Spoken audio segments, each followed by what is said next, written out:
Hello, my loves. Let's do this thing called an episode of my podcast. I can't hear myself on my mic, but that's okay because it's Mercury Retrograde. Ooh, on the subject of things I haven't done or aren't aligning, this is the only episode I did this month. It's freaking December 31st, which I feel like the last day of the year is the ultimate procrastination moment. I did one of those things this month that I keep sharing with you all that I won't do. I freed up a bunch of space for myself and I got really excited. And I was like, wow, look at all this space I have. Let me fill it back up with things I don't need so then I can be overwhelmed and bogged down. That was fun. Great idea to do that in December, holidays, end of the year. Yeah, not good for business, not good for the psyche, if you will. But I'm on the other side of it and I'm not doing it again. I'm not.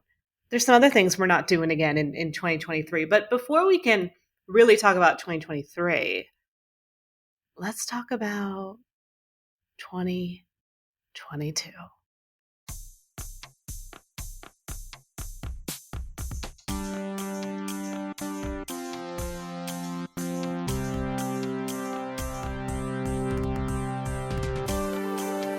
Danielle, Mercury, it's time for the show.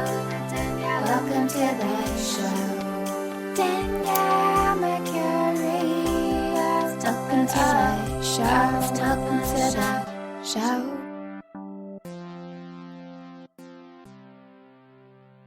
Yeah, okay. 2022 is wrapping up.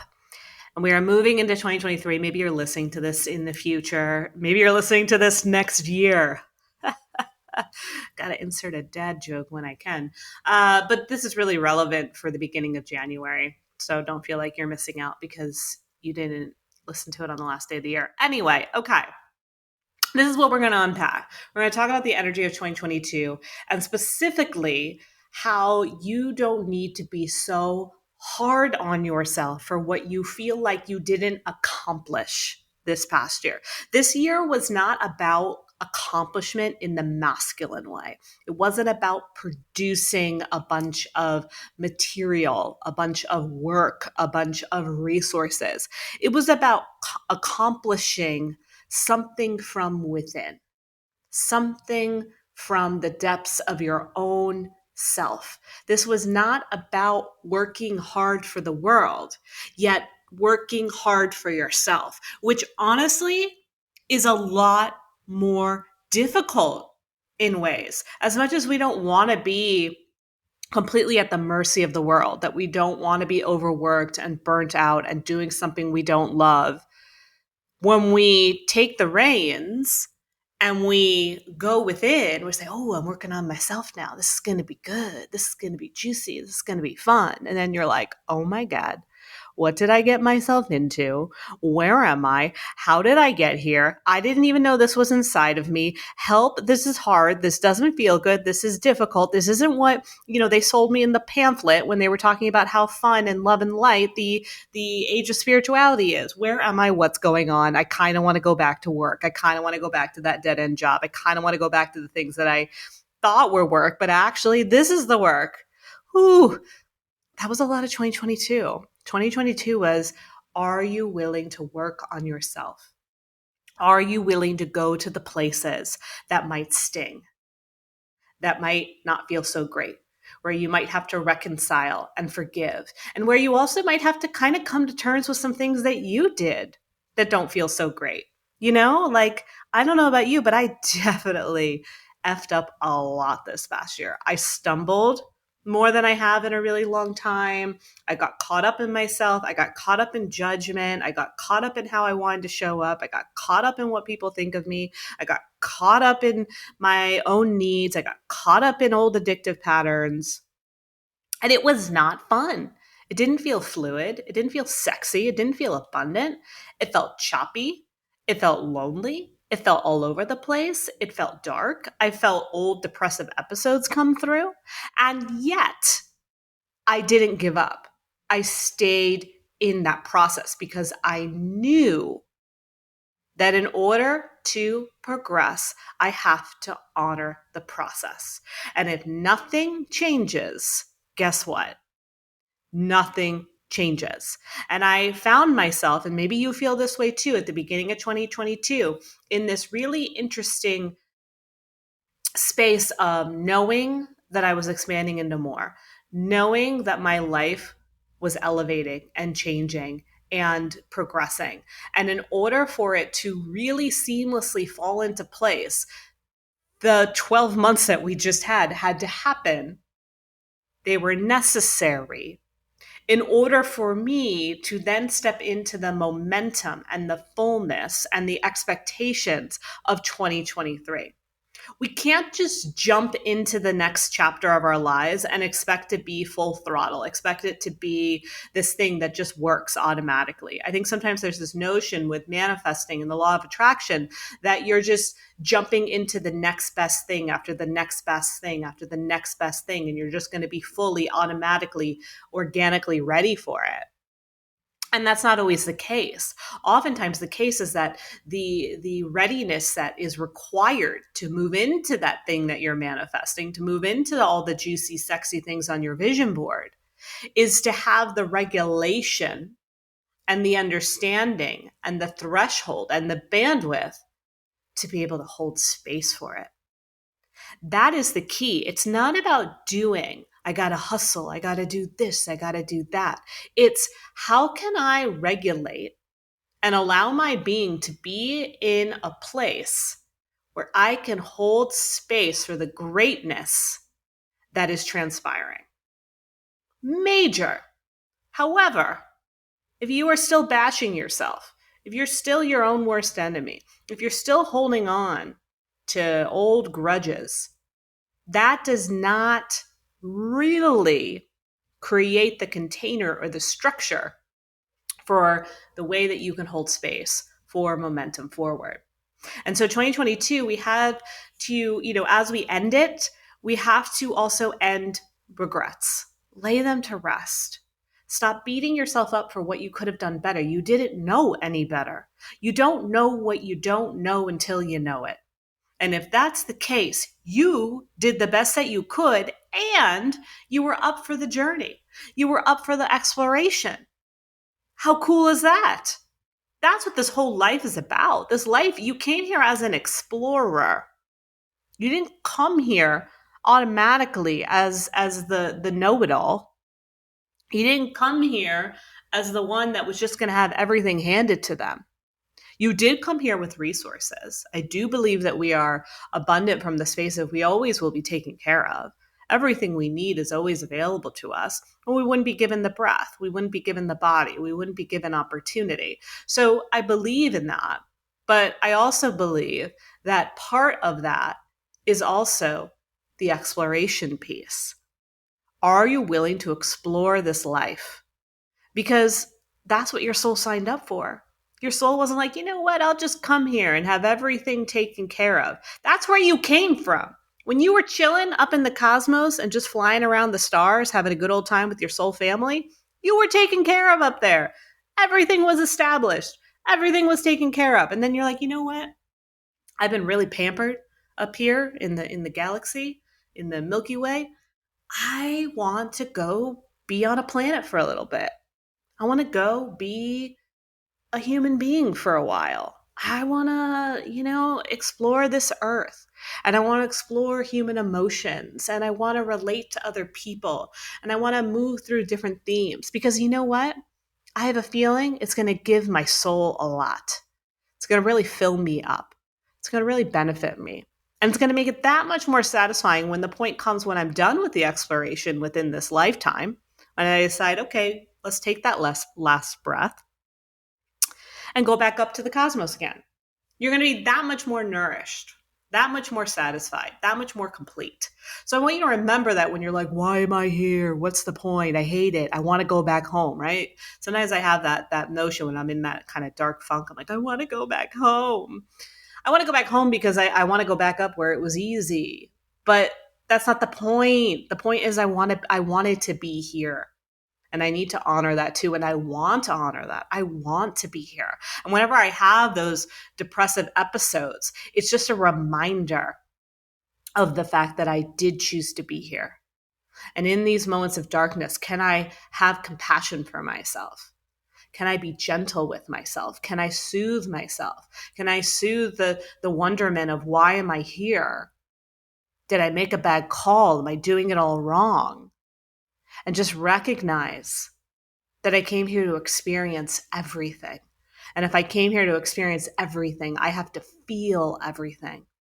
And sometimes that also means having to feel the depths of the darkness. And yet, when you sit with that darkness long enough, it becomes comforting. It becomes soothing. Your eyes start to change and you almost can start to see in the dark. You ever have that experience where something is pitch black and you're just sitting in it? Not that I recommend you just or assume that you just sit around in pitch black rooms all the time. However, if you were to sit in a pitch black room, if you were to go in your bathroom, maybe there's no windows in there, and just sit in there. If you sat there long enough, eventually your eyes would start to make out things. Okay? It would start to establish outlines. You'd start to understand where things were. You'd start to be able to move your way around. Again, I don't recommend living that way, but if you had to, eventually, even that dark room would become more known, would become more comfortable, and you would get a new set of eyes to navigate that dark room. And then it gets better and better and better. And then eventually you're like, wait, I'm going to leave. I'm going to get out of here. I'm going to turn on a light. Someone's going to let me out, and then that's what happens. And that's kind of another way to look at the healing journey. But you have to remember that, especially with the end of the year, we start to get worried about time, how much time we have left, how much time we might have wasted. And I want you to realize that if all you did this year was rest, go within, get clear on what it is that you want, befriend yourself, wake up every day, then you didn't waste any time at all, my friend. If anything, you utilized it. Okay? Every slice of now is an experience, is something worth exploring, is on purpose. So don't sit there and think, oh, I'm wasting my life. I didn't do anything. I didn't get any of my 2022 goals. I actually didn't have any goals for 2022. I think I might have had a goal that I wanted a boyfriend, and I got to experience on my Venus line how not to have a boyfriend, but I needed that. I needed that, we're not going to get into astrocartography too much, but astrocartography is amazing. I call it astro mapping because it gets you set up in a space where you can see your chemistry with the ley lines of the world and understand how you can, again, explore, experience, partake in this human journey. And so for me, where I currently live in Greenville, I live on my Venus line. And I was like, amazing. It's so good. I'm so magnetic. I'm so beautiful here. I love just being a Venetian here, right? Now it's going to be so easy when I date. But what happened was, as soon as I found someone that I liked, I entered into the shadow side of the Venus line. And the shadow sign was like, here are all the ways that you don't know what you're doing. And that was fine because you don't know what you don't know until you know it. And sometimes you can't see wounds or things that you're holding on to or old patterns until you're experiencing something that brings them out. And so often relationships will do that. So often being in front of someone that you're attracted to, that you find amusing, that you find kind, that you find interesting, that you find sexy, all of a sudden bring up all this stuff that counters it or counters the way that you want to show up for it. And it's important to see that. It's important to witness that because, again, you're exploring. And if you're exploring, you get to explore, ooh, why did I act that way when this person did this? Why did I say this when I really meant this? Why did I feel like this person was judging me? Where is all of this coming from? And then it comes up for reflection. And it can be painful because you can, at least in my experience, I recognize, and I'm not beating myself up at all. I have no regrets around how I navigated it. And I very much trust the process. Ooh, and I had something came through last night. I was at Delta 8 guppies. They're so fun. I had a really cool little mantra. Okay, this is a little side story. So I like took a Delta 8 gummy. They're so fun. And I was having a lot of downloads, and just I like to whenever I utilize cannabis, I like to depart my body. I imagine this is a little bit like ketamine, but I've never done ketamine, so I'm not sure. But I like to kind of depart my body a little bit and just view myself as the observer, the non judgmental party viewing Danielle. So I was doing that a little bit last night. And I had this really cool little mantra that came through around relationships or things that you felt like, oh, that didn't work out, maybe it was supposed to, or maybe if I did this differently, right? And I was kind of going back and forth in my head around it all, like, well, what if I had shown up this way, or what if I had said this thing, right? But it doesn't matter, because the outcome is still the outcome, and all I can do is accept what I gained out of it, and accept the lesson, and accept that it's going to go however it's meant to go from here on out. And then I said something so profound, but this is what I did. And it shows that it worked. And then I said, I don't have to remember what I just said.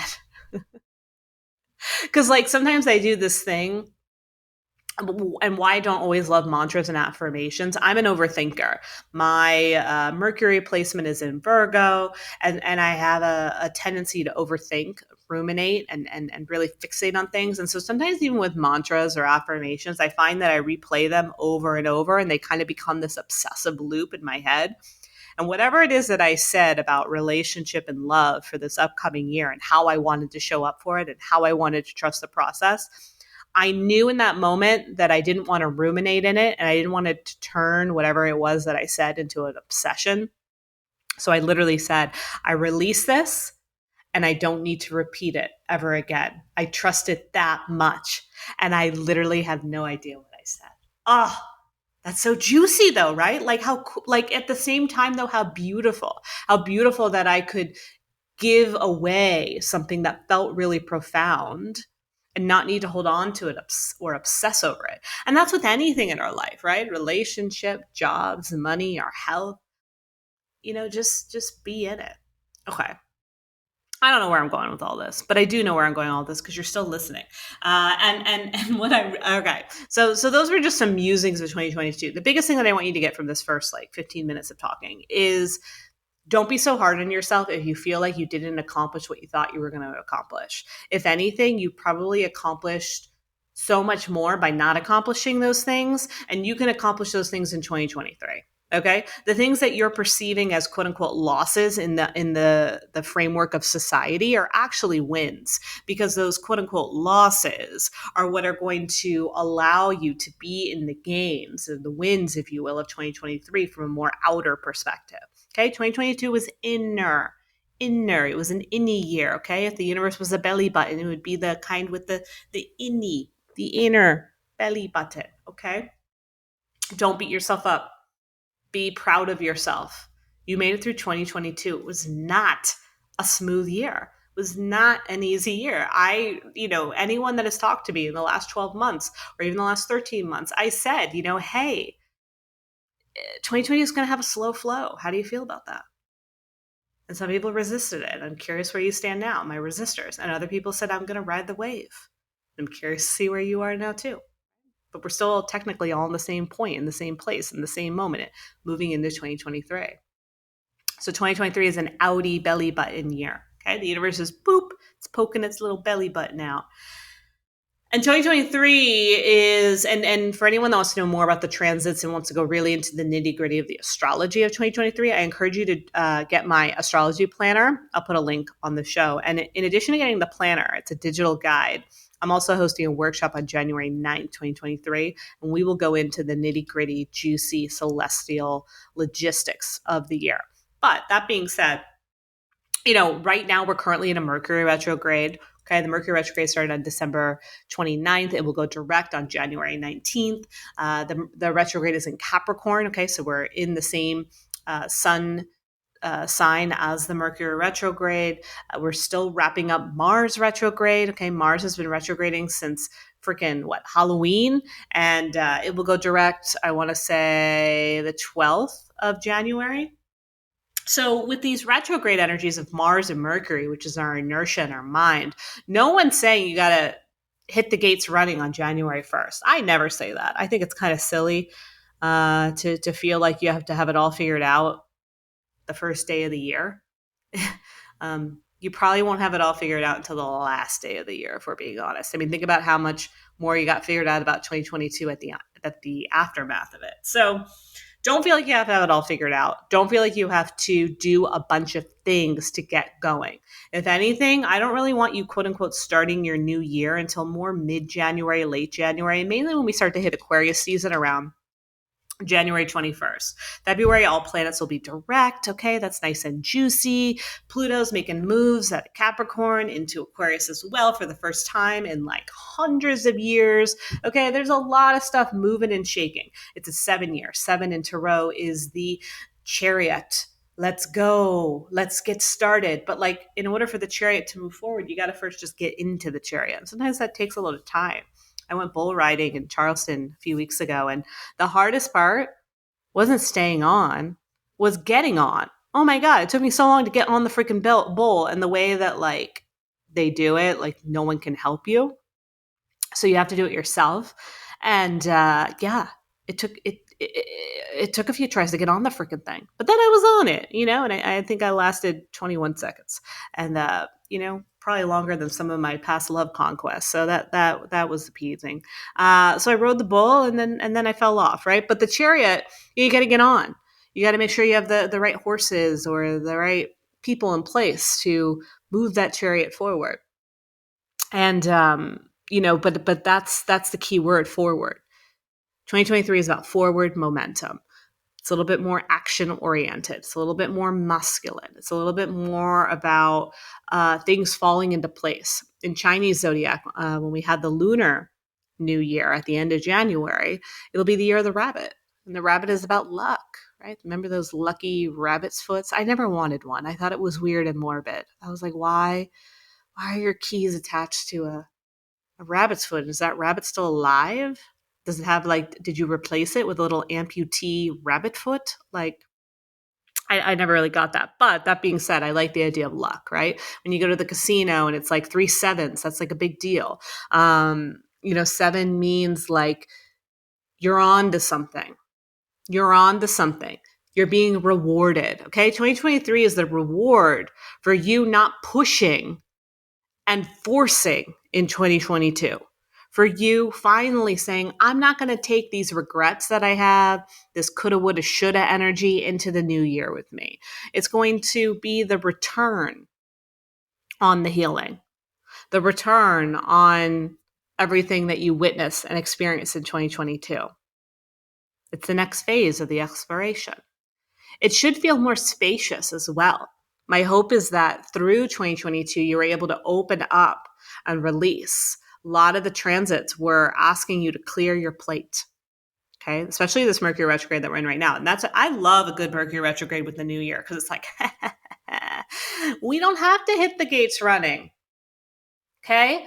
We can just hang out in our little Chariot behind the gates and get all geared up and make sure that we have everything that we need. Think about before you go on a road trip or you get in the car to go somewhere. Okay, I got my coffee, I got my water, I got my snacks, I got a full tank of gas. Who's in the back seat? Is everything packed up? Do I have everything that I need? Do I have my wallet, my charger, my umbrella, right? You're just getting everything set and ready to go, and you're excited, This Mercury retrograde, though, is, yes, be mindful of technology, of course, and all of that. Mercury governs communication. So we want to be mindful of how much we're exuding out in that way. However, the real key to this current Mercury retrograde that's happening in Capricorn is releasing the regrets, releasing any parts of you that you might have picked up along the way that just aren't very favorable, or aren't really something that you would even befriend. Sometimes I look at versions of myself that kind of pop up when I'm stressed or when I'm being challenged. And I'm like, ooh, I don't really like that version. of Danielle. I don't really like that projection of how she's showing up. And it's not in a judgment way. It's just like, look, being honest, I wouldn't really hang out with this version. She's kind of uptight, kind of moody, not fun, a little snippy. Not really a fan, but why is she coming up? Right? Why is that version of Danielle coming up? What is she afraid of? What is she scared of? What is she trying to control? And that's usually a good key for me. When I get like real rigid and uptight and like not funny, I'm controlling something. And when I control something, I get really boxed in and I'm not really the best version of me. And again, I don't say that in judgment. I'm saying it in observation and acknowledgement. I like a version of me that is in a pleasurable, free-flowing, trusting vibe. I'm a lot more, I don't know, just vibey when I'm laid back,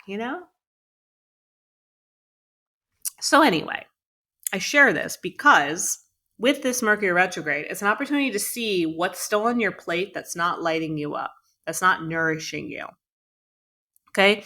Do you have so much on your plate that there's not room for anything else? Are there so many things on your plate that you've been eating day in and day out that you're kind of tired of, that don't really light you up, that you're not that excited about? That like if someone were to, if you were sitting at a restaurant and they were to put this plate in front of you, would you be so excited that you came to this restaurant? And you'd be like, oh, this restaurant's serving this too? I thought I was going to be getting something different. Let yourself go to a new restaurant. Let yourself literally take everything off the plate. Take it all off the plate, even some of the things that you like. Take it all off the plate and then fill it back up again, but fill it back up in a way that you still have half the plate empty. I want you going into 2023 with half your plate empty. And that could feel awkward. That can feel uncomfortable. But what that's going to do, it's going to give you space. It's going to give you room. It's going to allow you to use your discernment. It's going to allow you to delegate. It's going to allow you to move into 2023 without feeling so bogged down. And I hope that this past year gave you the clarity, the insight of what on your plate isn't exciting anymore, isn't yummy, isn't nourishing you, isn't growing you, isn't fulfilling you. What has gone stale, what needs to be thrown out, what are your taste buds not into anymore, so that you can feel more on point with where you're going and welcome in new stuff. Because again, we're the explorer. It's really hard to explore when you have a full plate. Really hard to do. So how can you allow yourself to be more of the explorer? Remember, if nothing changes, nothing changes. How about that? And everything changes a little. I mean, I guess there's some of us out there that have the same routine every single day, but they're probably not the ones listening to this. You're probably listening because you're like, ooh, I like change, Danielle. I want to grow. I want to explore. And even like for example, coffee is one of these things that I have every single day. But even my coffee journey has changed over the years. The kind of beans that I like, what I put in my coffee, how I prepare it.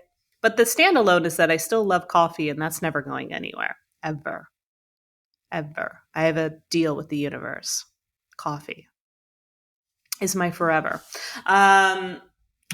Anyway, I say that because even some of the things that we still do day in and day out change. Even like brushing your teeth. Do you still use the same exact toothpaste that you used since you started brushing your teeth? You probably have tried other ones out, right? So it's like the routine stays, but you're changing up the routine a little bit more because that's just who we are. It's how we adapt. It's how we move forward.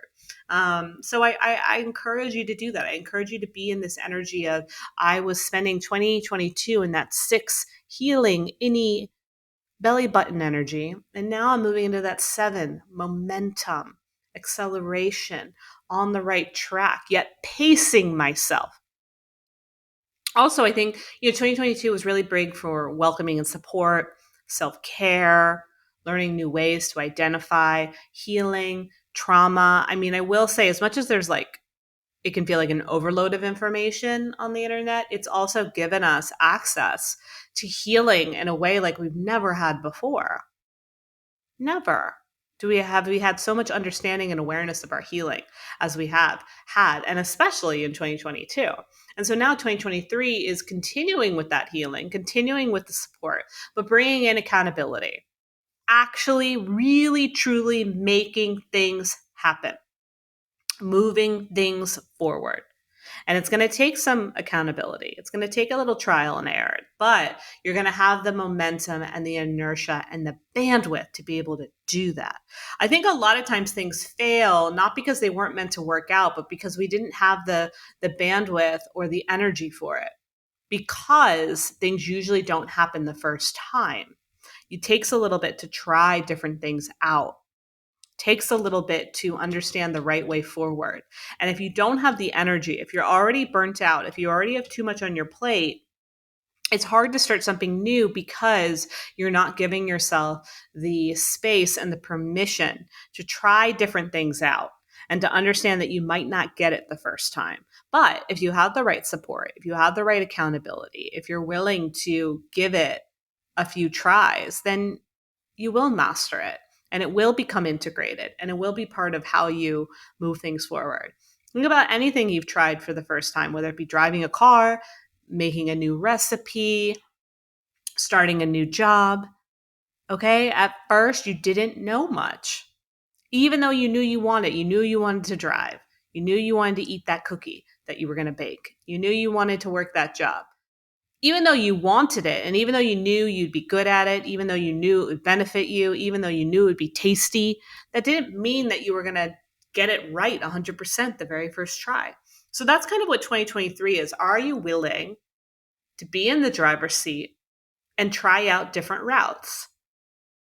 And are you going to energize and fuel yourself in a way that will allow for that? Important. Another way that we can kind of see into the future is to go back in the past. So one of the things that I was doing on my cute little Delta 8 gummy adventure last night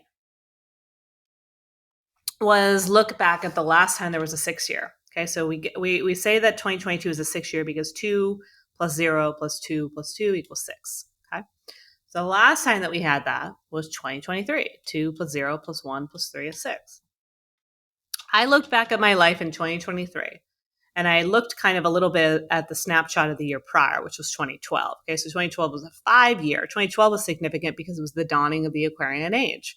Cool. 2012 for me was also a year that I moved out of Philly, which I never thought I was going to leave Philly. And I moved to New York City.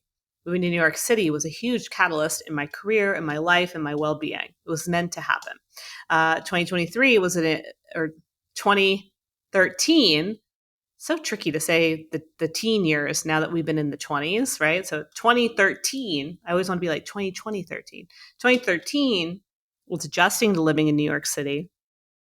I met a significant relationship person in my life at a particular place, Miami, Venus line. And I really was trying to get out of my corporate job. And so there was a lot of things going on in that 6 year that really were more about the inner and really about seeing things that I needed to see, having to live in a new city, having to navigate, how do I leave my corporate job to do this work full time, navigating, meeting someone that I really liked with relationship and feeling like I was effing it up the whole time. There were a lot of perceived outer losses, leaving my full-time job only to recognize that I couldn't make it work as a coach and needing to get another full-time job. All that happened in 2023 or 2013. I'm going to get it right one of these days. However, after I made it through 2013, I still remember that December. Okay, you want to hear a little story? Let's story time. Okay, so New Year's Eve 2013. Hopefully I'm doing these years right and you're following me. 2013, New Year's Eve, I had a new job as an executive assistant. I was 30 years old, so entering a new decade. And I was exploring more aspects of my spirituality, more things to help me heal. And one of the things I discovered was past life regression. What? I thought it was so cool, so fun. Saw Brian Weiss, who wrote Many Lives, Many Masters. Went to a couple workshops in the city.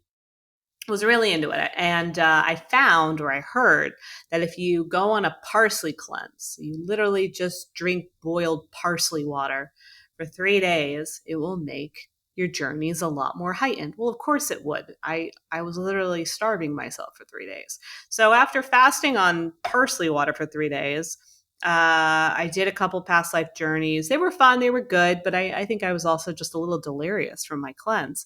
And then I was meeting the dude, the dude that I met earlier that year in March that I had been very on again, off again with, and not knowing what I was doing and stumbling around. We were going to spend New Year's Eve together. Yay. And I was going to go down to Washington, D.C., take the train, and we were going to have this magical New Year's Eve. One thing that I also recognize with relationships, I had a tendency to play in fantasy land because I grew up a hopeless romantic, because I watched a lot of movies and TVs that made it seem like it needed to be full of drama and it really needed to be toxic and the man really needed to be avoidant, because those were the things that would eventually allow the man to come your way and for everything to work out and for it to all fall in place and all the magic to occur. I very much lived in that fantasy cinematic thinking of, oh, it's supposed to be dramaful. It's supposed to be hard. It's supposed to be painful. He's supposed to be not available because there's going to be that twist, that turn where they come around and they come back to me. And not that that couldn't happen, but in my experience, that's not how relationships are birthed in this reality. So I was very much, though, in that old cinematic thinking of relationships and fantasy. So anyway, so excited, had all these ideas in my head of how I was going to go. And get there, see the dude, whatever. We go out to eat. Because I had just had parsley water for 3 days, I had like a margarita and like salmon tacos or something. Not enough food. It was hard to eat, to be honest, because my body was like, what's this? That margarita I was pretty gone just from that one. And then I continued to get blackout drunk. Continue. Oh my God. Have you ever seen my stand-up comedy? It's from this. Okay. So I do remember glimpses of the night when we were like having sex. And there was this moment where I was just like so out of it. And I was on top of him. I was looking at him and I was like, I am infusing you with the love and the light of the universe. Oh my God, my friends. I have never seen such terror in someone's eyes as I had in that moment. It was wild and ridiculous. So, anyway, that morning I was so hungover, probably some of the most hungover I've ever been in my life. Definitely up there. I was feeling defeated. I could tell that he wasn't really that interested in continuing the next year with me, 2014 at that time.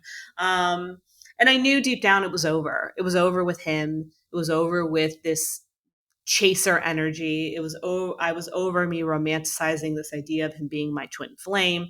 I was done with all of it. And further, I was done with working a job that I wasn't crazy about and not finding a way to make it work. Not being afraid to show up and say, this is what I have to do. And I want to be in service and I want to help people. And I want to make good money to be able to support myself in the process. And 2014, that was a 7-year. I committed to that. And what happened? Not only did that relationship fade out, I met Gabby Bernstein, who at the time was probably one of my greatest relationships I ever could have manifested. I found Kundalini yoga. I did my teacher training.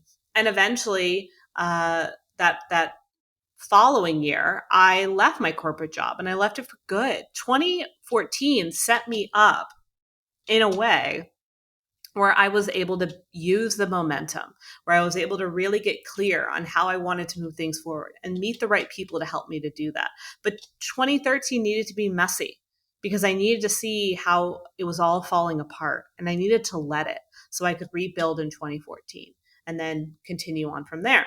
So my understanding now of when I look at 2022, same thing, moved the year prior from Philly. I found my way back to Philly. Once again, thought, I'm never going to leave Philly this time.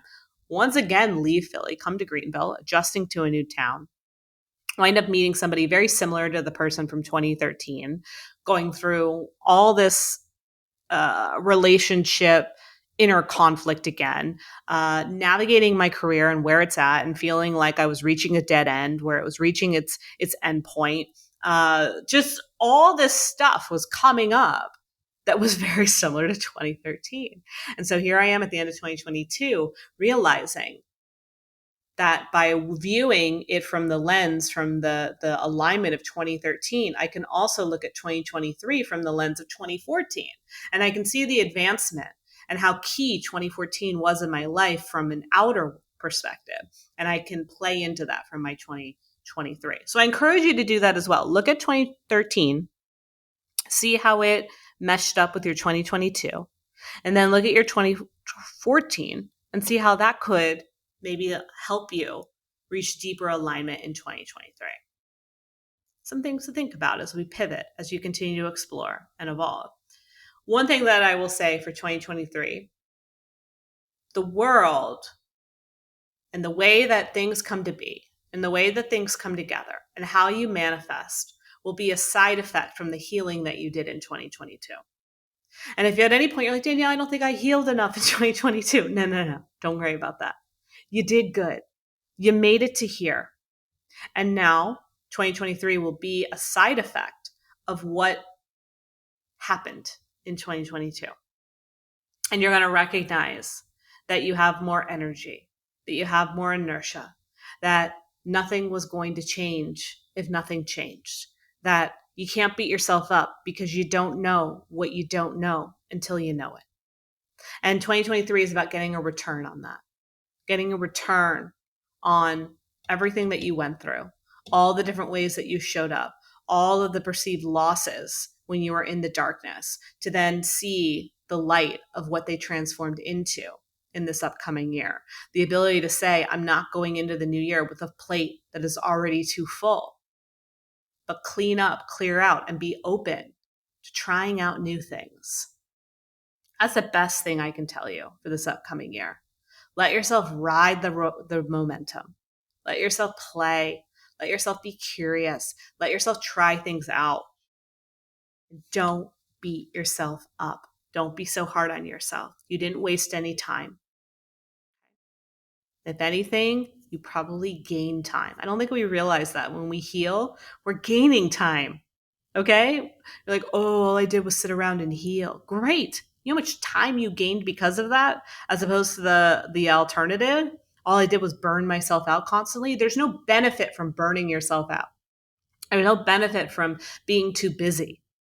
Okay, you don't gain time that way. But if you want to rest and heal and be in the sacred in between of who you were and where you're going, that, my friend, is a huge investment in gaining time in your life and in this world and in this lifespan.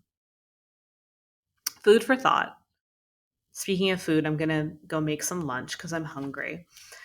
But I love you. Thank you for listening this past year. I wish that there had been more episodes. However, I also understand that this was part of my journey and part of how I needed to show up for this past year for myself, and that it had to be a little bit more inward. It had to be a little bit more reflective. It had to be a little bit more selfish so that I can be a little bit more in service, selfless, and open and available for you in 2023, which I'm very much looking forward to. So I love you. Be well, be safe, and I'll see you or talk to you in the new year.